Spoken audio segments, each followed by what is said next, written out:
Well, hello, folks out there in YouTube land. Got a very interesting show for you today. Oh, yeah, the truth has come out.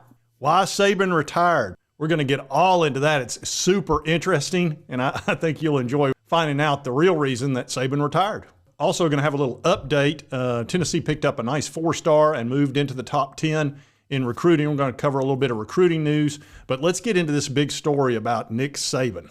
And this comes to us from A to Z Sports with Zach Reagan. And as you know, he's one of my favorite journalists out there. It says, Alabama Insider says Jeremy Pruitt and the Tennessee Vols factored into Nick Saban's decision to retire.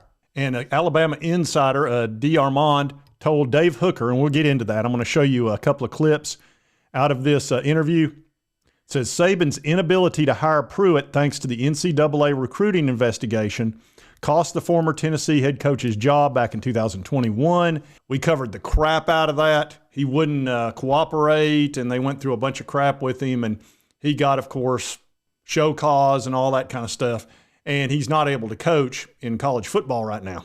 And Nick Saban very much wanted to bring him back as defensive coordinator. He was one of the best he'd ever had.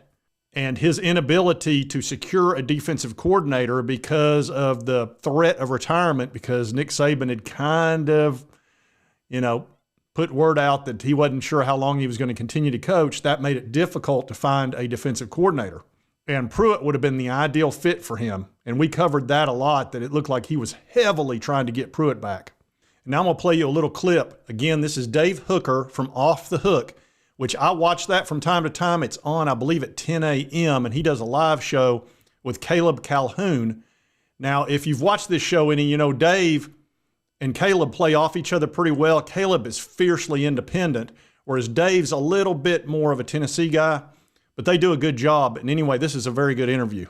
And I will link this video in the description of my video, and then you can watch it fully if you'd like to. Part of it too, and your listeners will know this about backwards and forwards, was that Jeremy Pruitt, after his issues with the NCAA, is not in coaching right now on the college level or on professional leagues. And at the high school level at Plainview High School back in his hometown in Alabama, he wasn't going to be able to get that. Coach Saban couldn't get Pruitt back. Pruitt, he and Kirby Smart were the two best he ever had to do it. And he spent a lot of time, Coach Saban did the year before, trying to get Pruitt back because they thought he would be cleared potentially, and maybe through his lawyer they could work out a deal with the NCAA and be back to Alabama. But it didn't happen. And once he wasn't able to bring him back, Kevin Steele was brought in. But Coach Steele, Tennessee, very familiar with him, a Tennessee alum, a guy that's coached at Tennessee, coached all over the SEC. It became obvious when they hired him late that he was only going to be a one-year guy. I mean, I thought when he signed the 3-year contract, he'd at least coach 2 of them because I thought Coach Saban would keep going. Now, how interesting that is, because Kevin Steele, like I said, he was actually Tennessee's head coach for a minute, all right, after Jeremy got fired and all of that whole situation. But he didn't wind up being the coach. Obviously, Josh Heupel wound up being our head coach, which, man, could that have not worked out any better.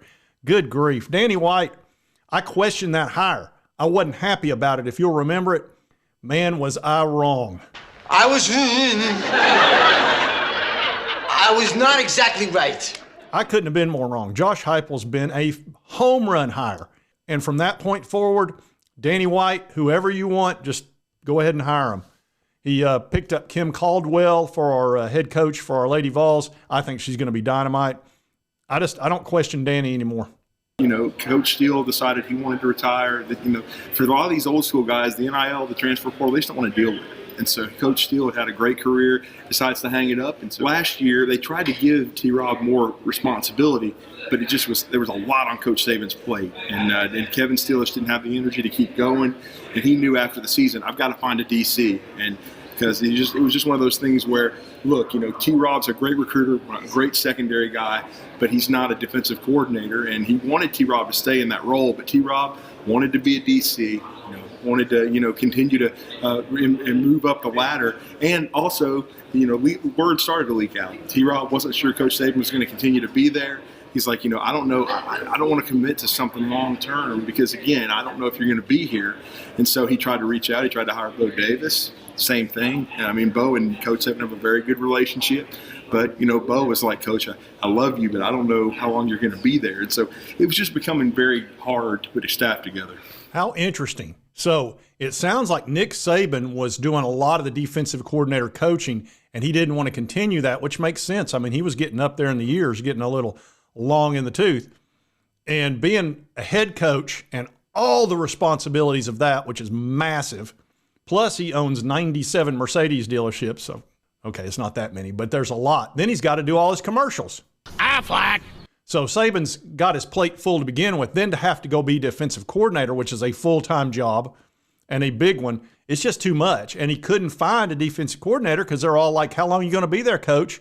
And he's like, well, I don't know. I don't like this NIL stuff. I don't like all the crap I'm having to go through. Nick's not going to sit there and blatantly lie to some guy and then have to turn around a year later and say, oh, well, I BS'd you. I'm out of here. And you'll also notice Dave Hooker does a great job here. When you have a great interview, the best thing to do is let them talk. Let them talk because, this guy's spilling the beans. And the only reason he's spilling the beans is Nick Saban's retired.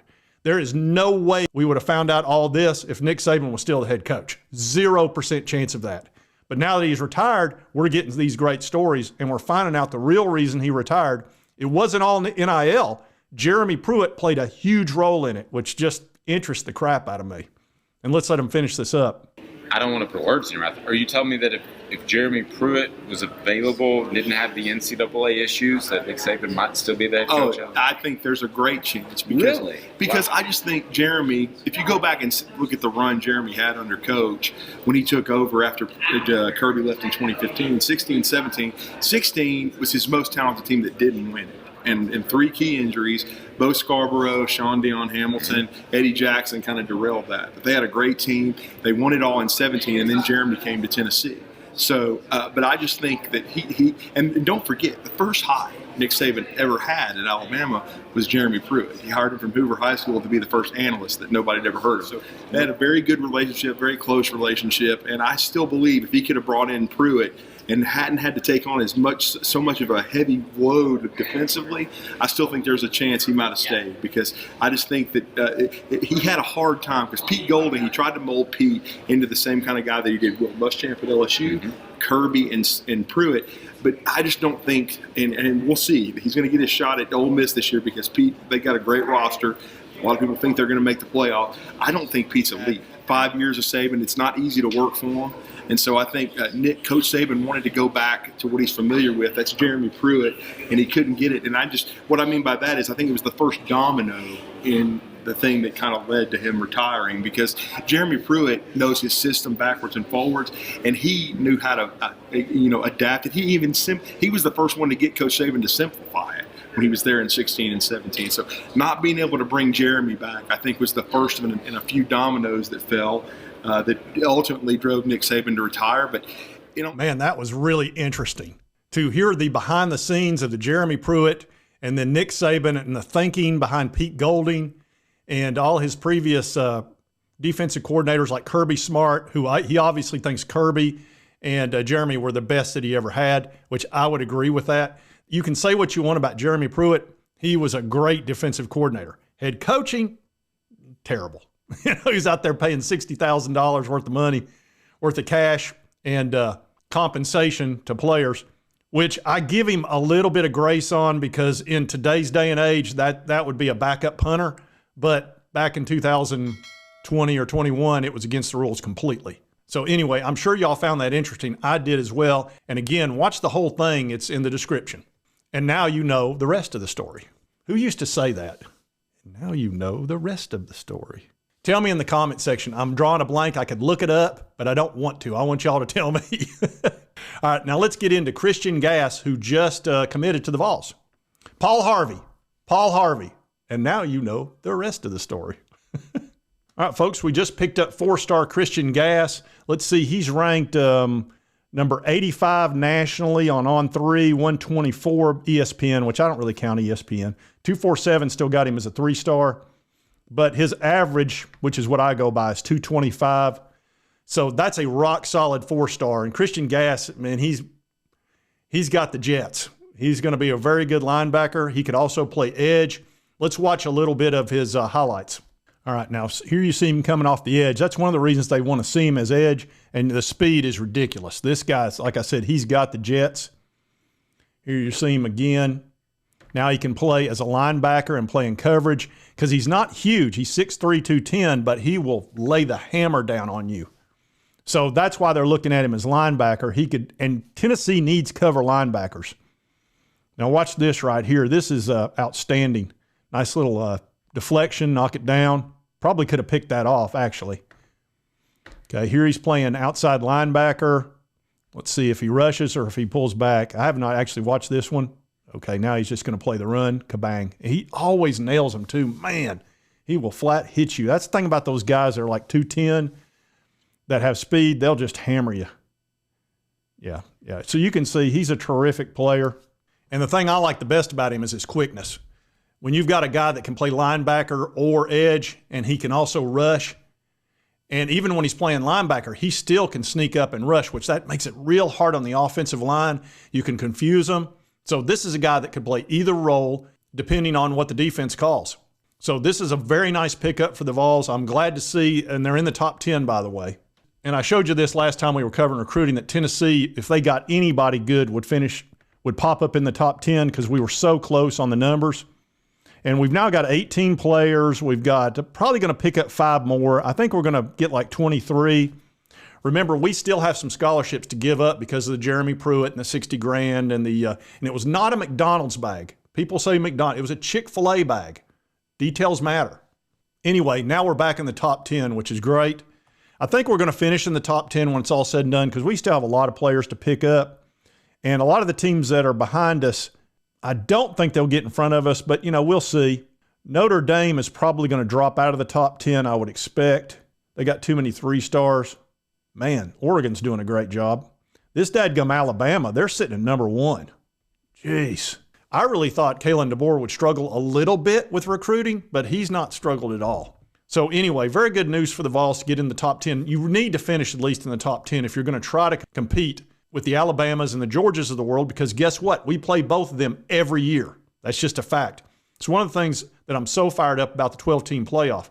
You have so many teams that can kind of get into the playoff without having to play the top 2 teams in the country, which typically is Georgia and Alabama. And Tennessee and Auburn's the only 2 teams that have to play them every year. For whatever reason, that's just the law. I don't mind playing them twice in 1 year if one of those games is in the playoff, but in the regular season, it makes it difficult. But with 12 teams now, even if you lose a game or 2, you can still get in and still win a national title. It used to be impossible to do that. I mean, look what happened this year. Georgia lost 1 game in the last second against Alabama, and they don't get in. Florida State had a perfect record, 13-0, won the conference championship and everything, didn't get in. That will never happen again. Now, we'll have some people complain. I might even be one of them if you don't get in. But it's never going to be that again. You will never go undefeated in a decent conference, which ACC is a decent conference. It's not the SEC. It's not the Big Ten. Let's not get it twisted. But it's a decent conference. And to go undefeated and not get into an opportunity for a national title is ridiculous. It just is. So those days are over, and it's going to be the most exciting season in the history of college football. I have zero doubt of that. There'll be 30 teams that are in the mix. And it's going to be fantastic for viewership. There's going to be so many games at the end of the year. It's just going to be massive. Anyway, I did want to cover all this news on why Nick Saban retired. And I had a feeling Jeremy Pruitt had something to do with it, but I thought it was more NIL. It sounds like it was both. Anyway, if you like this content, be sure to hit that like button. That lets me know to continue to cover all these big stories.